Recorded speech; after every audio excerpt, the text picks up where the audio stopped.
क्या आप जानते हैं कि महाशिवरात्रि की इस पवित्र रात्रि में केवल व्रत और पूजा ही नहीं, बल्कि एक ऐसी चमत्कारी कथा भी है जिसे सुनने मात्र से हर मनोकामना पूरी हो सकती है। यह वही कथा है जिसने एक क्रूर व्याध शिकारी को मोक्ष दिलाया और एक साधारण से कर्म को भी महान पुण्य बना दिया। अगर आप जीवन में सुख समृद्धि, सफलता और इच्छित फल की प्राप्ति चाहते हैं तो इस वीडियो को अंत तक जरूर देखें, क्योंकि यह केवल एक कथा नहीं बल्कि स्वयं भगवान शिव की कृपा पाने का रहस्य है। मित्रों, अधिकतर जनमान से ही जानते हैं कि महाशिवरात्रि भगवान शिव और माता पार्वती के विवाह के उपलक्ष्य में मनाई जाती है, लेकिन कुछ विद्वानों का मानना है कि शिवरात्रि के दिन ही भगवान शिव ने कालकूट नामक विष पिया था, जो सागर मंथन के समय समुद्र से निकला था। परंतु शिव पुराण में एक शिकारी से जुड़ी कथा का वर्णन किया गया है। आज के इस वीडियो में हम आपको शिव पुराण में वर्णित महाशिवरात्रि की कथा बताने जा रहे हैं। शिव पुराण के कोटिरुद्र संहिता में वर्णित कथा के अनुसार प्राचीन काल में किसी वन में एक भील रहता था जिसका नाम गुरुद्रुह था। उसका परिवार बड़ा था। वह बलवान और क्रूर स्वभाव का था तथा क्रूर कर्म भी किया करता था। वह प्रतिदिन वन में जाकर हिरण और अन्य जानवरों का शिकार करता और वहीं रहकर नाना प्रकार की चोरी करता था। उसने बचपन से ही कभी कोई शुभ कर्म नहीं किया था। इस प्रकार वन में रहते हुए उस दुरात्मा भील का बहुत समय बीत गया। तदनंतर एक दिन बड़ी सुंदर एवं शुभ कारक शिवरात्रि आई, किंतु वह दुरात्मा घने जंगल में निवास करता था, इसलिए उसे उस व्रत के बारे में कोई जानकारी नहीं थी। उसी दिन उसके माता पिता और पत्नी भूख से व्याकुल होकर उससे खाने की मांग करने लगे। उनके बार बार याचना करने पर वह भील तुरंत धनुष लेकर वन की ओर चल दिया और हिरणों के शिकार के लिए सारे वन में घूमने लगा। देवयोग से उसे उस दिन कुछ भी नहीं मिला और सूर्य अस्त हो गया। इससे उसे बड़ा दुख हुआ और वह सोचने लगा कि अब मैं क्या करूं, कहां जाऊं। आज तो कुछ नहीं मिला।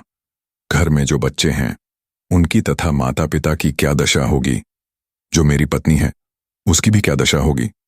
अतः मुझे कुछ लेकर ही घर जाना चाहिए। ऐसा सोचकर वह व्याध यानी शिकारी एक जलाशय के समीप पहुंचा, जहां पानी में उतरने का घाट था। वहां जाकर वह खड़ा हो गया और मन ही मन विचार करने लगा कि यहां कोई ना कोई जीव पानी के लिए अवश्य आएगा, उसी को मारकर वह घर जाएगा। ऐसा निश्चय करके वह व्याध एक बेल के पेड़ पर चढ़ गया और वहीं जल साथ लेकर बैठ गया। उसके मन में केवल यही चिंता थी कि कब कोई जीव आएगा और कब वह उसे मारेगा। इसी प्रतीक्षा में भूख प्यास से पीड़ित वह वहीं बैठा रहा। इस प्रकार काफी रात बीत गई और जब रात का पहला प्रहर आरंभ हुआ तो एक प्यासी हिरणी वहां आई। उसे देखकर उस व्याध को बड़ा हर्ष हुआ और उसने तुरंत उसे मारने के लिए अपने धनुष पर एक बाण चढ़ाया। ऐसा करते हुए उसके हाथ के धक्के से थोड़ा सा जल और बिल्वपत्र नीचे गिर पड़े। उस पेड़ के नीचे एक शिवलिंग था जिसके बारे में वह व्याध नहीं जानता था। इस प्रकार उस जल और बिल्वपत्र से शिव की पूजा संपन्न हो गई। इस पूजा के प्रभाव से उस व्याध का बहुत सा पाप तत्काल नष्ट हो गया। उधर वहां होने वाली हलचल की आवाज को सुनकर हिरणी ने भय से ऊपर की ओर देखा। व्याध को देखते ही वह व्याकुल हो गई और बोली, व्याध, तुम क्या करना चाहते हो? मेरे सामने सत्य सत्य बताओ। हिरणी की बातें सुनकर व्याध ने कहा, आज मेरे परिवार के लोग भूखे हैं, अतः तुम्हें मारकर उन्हें खिलाऊंगा। व्याध का यह दारुण वचन सुनकर तथा उसके बाण ताने देख हिरणी सोचने लगी कि अब मैं क्या करूं, कहां जाऊं। अच्छा है कि कोई उपाय सोचूं। ऐसा विचार कर उसने वहां इस प्रकार कहा, व्याध, मेरी मांस से तुम्हें सुख मिलेगा। इस नश्वर शरीर के लिए इससे अधिक महान पुण्य का कार्य और क्या हो सकता है। उपकार करने वाले प्राणी को इस लोक में जो पुण्य प्राप्त होता है उसका वर्णन 100 वर्षों में भी नहीं किया जा सकता। परंतु इस समय मेरे बच्चे मेरे आश्रम में हैं, मैं उन्हें अपनी बहन अथवा स्वामी को सौंपकर लौट आऊंगी। हिरणी ने आगे कहा, व्याध, तुम मेरी इस बात को मिथ्या मत समझना। मैं फिर तुम्हारे पास लौटूंगी। सत्य से ही यह धरती टिकी हुई है। सत्य से ही समुद्र अपनी मर्यादा में स्थित रहता है और सत्य से ही नदियों से जल की धाराएं गिरती रहती हैं। सत्य में ही सब कुछ स्थित है।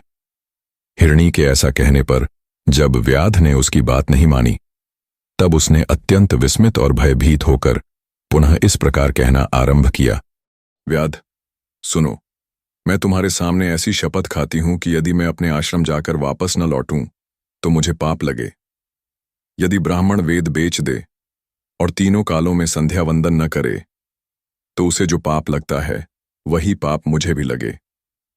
यदि पति की आज्ञा का उल्लंघन कर कोई स्त्री अपनी इच्छा अनुसार कार्य करे तो उसे जो पाप मिलता है वही पाप मुझे भी लगे। यदि कोई व्यक्ति किए हुए उपकार को न माने, भगवान शंकर से विमुख रहे, विश्वासघात और छल करे तो उसे जो पाप प्राप्त होता है वही पाप मुझे भी मिले यदि मैं लौट कर न आऊं। इस प्रकार अनेक शपथ खाकर जब हिरणी चुपचाप खड़ी हो गई, तब उस व्याध ने उस पर विश्वास करके कहा, अच्छा, अब तुम अपने घर जाओ। जब वह हिरणी बड़े हर्ष के साथ पानी पीकर अपने आश्रम मंडल में गई, तब तक रात का पहला प्रहर व्याध के जागते जागते बीत गया। इतने में ही उसकी बहन, दूसरी हिरणी, जिसका पहली ने स्मरण किया था, जल पीने के लिए वहां आ गई। उसे देखकर भील ने तुरंत तरकश से बाण खींचा। ऐसा करते समय पुनः पहले की भांति भगवान शिव के ऊपर जल और बिल्व पत्र गिर पड़े। हिरणी ने उसे बाण खींचते देख पूछा, पंचर, यह क्या कर रहे हो? व्याध ने पूर्ववत उत्तर दिया, मैं अपने भूखे कुटुंब को तृप्त करने के लिए तुम्हारा वध करूंगा। यह सुनकर वह हिरणी बोली, व्याध, मेरी बात सुनो, मैं धन्य हूं। मेरा देह धारण सफल हो गया क्योंकि इस नश्वर शरीर के द्वारा उपकार होगा, परंतु मेरे छोटे छोटे बच्चे घर में हैं, अतः मैं एक बार जाकर उन्हें अपने स्वामी को सौंप दूं, फिर तुम्हारे पास लौट आऊंगी। हिरणी की बात सुनकर व्याध बोला, मुझे तुम्हारी बात पर विश्वास नहीं है, मैं तुम्हें मारूंगा, इसमें संशय नहीं है। व्याध की बातें सुनकर हिरणी भगवान शिव की शपथ खाती हुई बोली, व्याध, जो कुछ मैं कहती हूं उसे सुनो। यदि मैं लौट कर न आऊं तो अपना सारा पुण्य हार जाऊं, क्योंकि जो वचन देकर उससे पलट जाता है वह अपने पुण्य को खो देता है। जो वैदिक धर्म का उल्लंघन करता है, कपटपूर्ण धर्म पर चलता है, भगवान शिव का भक्त होकर भी उनकी निंदा करता है, माता पिता की निधन तिथि को श्राद्ध आदि न करके उसे यूं ही व्यर्थ बिता देता है तथा अपने दिए हुए वचन को पूर्ण नहीं करता, ऐसे लोगों को जो पाप लगता है वही पाप मुझे भी लगे यदि मैं लौट कर न आऊं। हिरणी के ऐसा कहने पर व्याध ने कहा, जाओ। उसके बाद हिरणी जल पीकर हर्षपूर्वक अपने आश्रम को गई। इतने में ही रात का दूसरा प्रहर भी व्याध के जागते जागते बीत गया। इसी समय जब तीसरा प्रहर आरंभ हो गया तो हिरणी के लौटने में बहुत विलंब हुआ। जानने की जिज्ञासा में व्याध उसकी खोज करने लगा। इसी बीच उसने जल के मार्ग में एक हृष्टपुष्ट हिरण को देखा।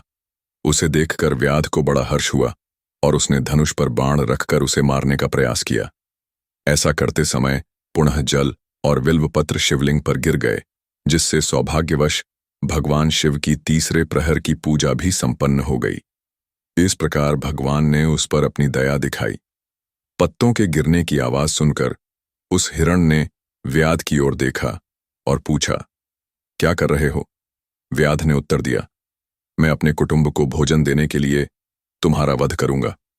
व्याध की बात सुनकर हिरण के मन में बड़ा हर्ष हुआ और वह तुरंत बोला, मैं धन्य हूं, मेरा हृष्टपुष्ट शरीर होना सफल हो गया, क्योंकि मेरे शरीर से आप लोगों की तृप्ति होगी।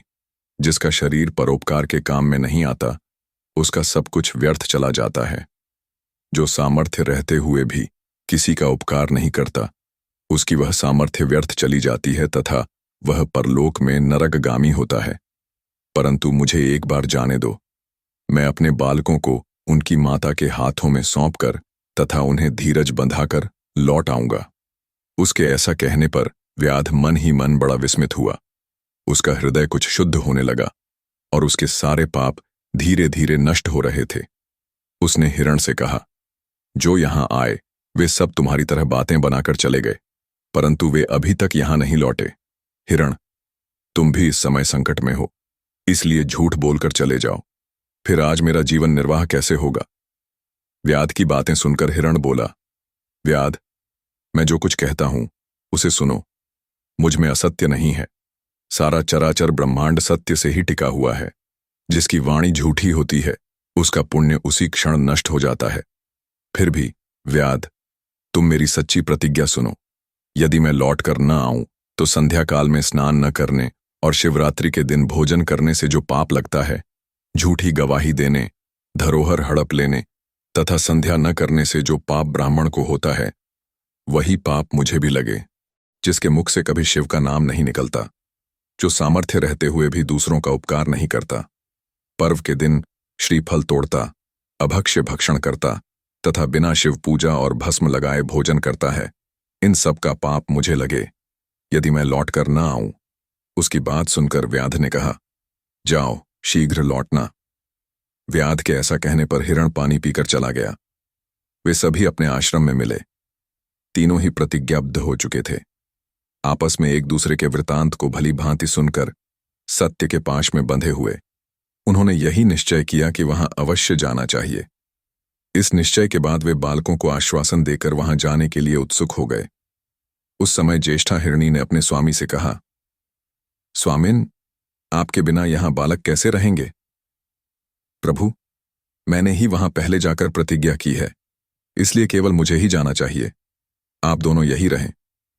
उसकी यह बात सुनकर छोटी हिरणी बोली, बहन, मैं तुम्हारी सेविका हूं, इसलिए आज मैं व्याध के पास जाती हूं, तुम यहीं रहो। यह सुनकर हिरण बोले, मैं ही वहां जाता हूं, तुम दोनों यहां रहो, क्योंकि बच्चों की रक्षा माता से ही होती है। स्वामी की यह बात सुनकर दोनों हिरणियां बोलीं, प्रभु, पति के बिना इस जीवन को धिक्कार है। तब उन सभी ने अपने बच्चों को सांत्वना देकर उन्हें पड़ोसियों के हाथ में सौंप दिया और स्वयं शीघ्र ही उस स्थान के लिए प्रस्थान किया जहां वह व्याध शिरोमणि उनकी प्रतीक्षा में बैठा था। उन्हें जाते देख उनके सभी बच्चे भी पीछे पीछे चल पड़े। उन्होंने यह निश्चय कर लिया था कि माता पिता की जो गति होगी वही हमारी भी होगी। उन सभी को एक साथ आते देख व्याध को बड़ा हर्ष हुआ। उसने धनुष पर बाण रखा। उसी समय पुनः जल और बिल्व पत्र शिवलिंग पर गिरे, जिससे भगवान शिव की चौथे प्रहर की शुभ पूजा भी संपन्न हो गई। उस समय व्याध के सभी पाप तत्काल भस्म हो गए। इतने में ही दोनों हिरणियां और हिरण बोल उठे, व्याध शिरोमणि, शीघ्र कृपा करके हमारे शरीर को सार्थक करो। उनकी यह बात सुनकर व्याध को बड़ा विस्मय हुआ। शिव पूजा के प्रभाव से उसे दुर्लभ ज्ञान प्राप्त हो गया। उसने सोचा, ये हिरण ज्ञानहीन पशु होते हुए भी धन्य हैं, जो ज्ञानहीन होकर भी अपने शरीर से परोपकार करना चाहते हैं। लेकिन धिक्कार है मेरे जीवन को कि मैं अनेक प्रकार के कुकृत्यों से अपने परिवार का पालन करता रहा। अब उसने अपने बाण रोक लिए तथा मृगों से कहा कि वे सब धन्य हैं और उन्हें वापस जाने दिया। उसके ऐसा करने पर भगवान शंकर प्रसन्न होकर तत्काल उसे अपने दिव्य स्वरूप का दर्शन करवाया तथा उसे सुख समृद्धि का वरदान देकर गुह नाम प्रदान किया। मित्रों, यही वह गुह था जिसके साथ भगवान श्री राम ने मित्रता की थी। मित्रों, महाशिवरात्रि की यह कथा यहीं समाप्त होती है। अगर आपको यह कथा प्रेरणादायक लगी तो इसे लाइक जरूर करें, दूसरों तक पहुंचाने के लिए शेयर करें, अपनी राय कमेंट में बताएं और ऐसी ही दुर्लभ व रोचक कथाओं के लिए चैनल सब्सक्राइब करना न भूलें। धन्यवाद। ओम नमः शिवाय।